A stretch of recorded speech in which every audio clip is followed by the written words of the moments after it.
La construction de la cité de Paris et de ses monuments a nécessité l'utilisation de roches très solides, pouvant résister à l'érosion durant plusieurs siècles. C'est pourquoi l'homme s'est tourné vers les couches du Lutétien, formées il y a plusieurs dizaines de millions d'années.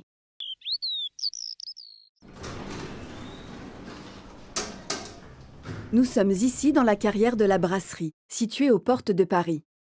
Une carrière est une exploitation d'où l'on extrait de la pierre, du sable ou un minerai. Celle-ci s'étale sur près de 5 hectares, à 18 mètres de profondeur sous le bois de Vincennes. Cette carrière a joué un rôle important dans la construction de Paris, dès le XIIe siècle, comme en témoigne ce front de taille au niveau duquel l'homme a extrait des roches pour ses besoins en construction. Mais que représentent ces différentes couches observables sur ce front de taille? Devant ce front de taille, on observe des strates sédimentaires, des couches sédimentaires que l'on voit bien en fonction de la couleur de ces roches. Ces couches se succèdent et évidemment, les couches les plus profondes sont les plus anciennes. Au fur et à mesure que l'on progresse sur ce front de taille, les couches sont de plus en plus récentes. Les géologues découpent l'histoire de la Terre par tranches de temps et donnent un nom particulier pour chaque tranche de temps. C'est ce qu'on appelle les étages géologiques. Ici, les couches marines que l'on voit appartiennent au Lutétien, du nom latin de Paris, Lutetia, là où il y a la coupe de référence au niveau international, la coupe stratigraphique. Et ces couches marines, ces couches géologiques que l'on voit ici, se sont déposées dans un intervalle de temps entre 48 et 41 millions d'années. Eh bien, ces couches sont plus ou moins dures. Et on peut l'entendre en tapant avec le marteau.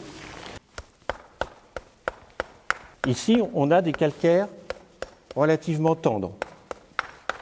Là, on a un niveau plus dur, qui sonne mieux. Au fur et à mesure, on peut entendre que les calcaires deviennent sonores, puis très durs ici. Là, on a les calcaires marins, et au-dessus, on a les niveaux marneux, qui sonnent différemment. On a des niveaux très tendres. Dans la mer lutétienne peu profonde, l'accumulation des débris d'organismes marins a permis l'accumulation d'une boue calcaire qui, au fur et à mesure de son enfouissement, est devenue une roche solide et compacte. Mais en fonction de la cimentation de cette roche par des ciments de calcite, ces couches sédimentaires se sont déposées ici en environnement marin, littoral, relativement peu profond, une dizaine de mètres de profondeur de la mer. Et au-dessus, on voit des strates beaucoup plus sombres ici, avec un litage beaucoup plus fin. Ici, ce sont des couches qui se sont déposées dans une lagune marine où probablement il y avait des mangroves